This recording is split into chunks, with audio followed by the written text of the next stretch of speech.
I recently received an email from a man named Raphael who writes, "I just played your game, and I'd like to say it was the most annoying thing I ever played.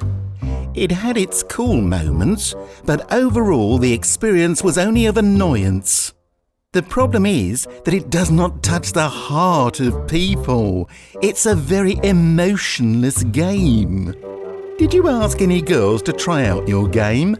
I ask because they are blissfully less logical than us guys.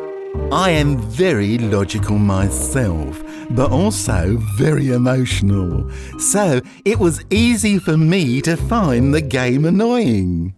What happened is that your game frustrated me. I felt like I was being taken into someone else's hallways, doors and plans to deliver me an experience that didn't touch me. And worst of all, I had absolutely no free will in the game. No way to change anything, no impact, no power. I accomplished nothing. People play games because of what they can do inside them, and your game is very good at letting them know they can't do anything. Other things I didn't like were the amount of narrator dialogue too much, and that Stanley is repeated all the time by the narrator. Overall, your game is on a good path, I think. Good luck with it, and best regards, Raphael." You know, Raphael, at first, your negative response to the game devastated me. After all, I managed to squeeze so many emotions into the first game. How could a logical yet emotional person like yourself have been disappointed? But then I realized that much to the contrary, your emotional standard is simply much higher than a normal human being's. So I've come to think of you as a mentor, an emotional beacon toward which I might sail my wayward narrative ship. That's why I've discarded the Stanley parable as it previously existed and rebuilt it from the ground up to capture not just many emotions, but all emotions. And I think few would disagree that it's a significant step up. Why don't I take you on a little demo walkthrough?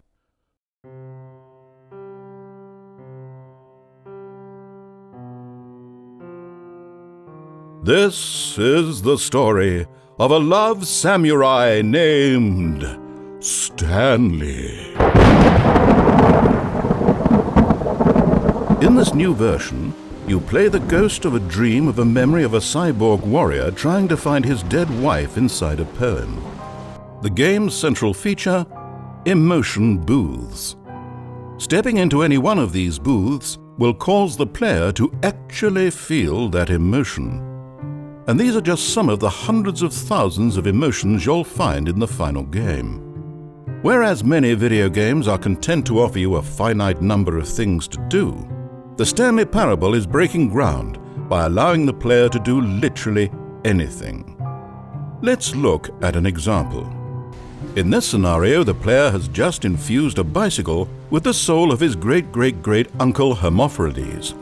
From this point, he might use Hermophrides' ethereal presence to detect nearby mineral deposits, or perhaps he might train the bicycle in the art of undoing temporal paradoxes.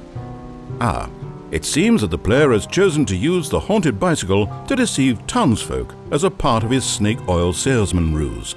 How bold. Many players may be too logical to appreciate the Stanley Parable.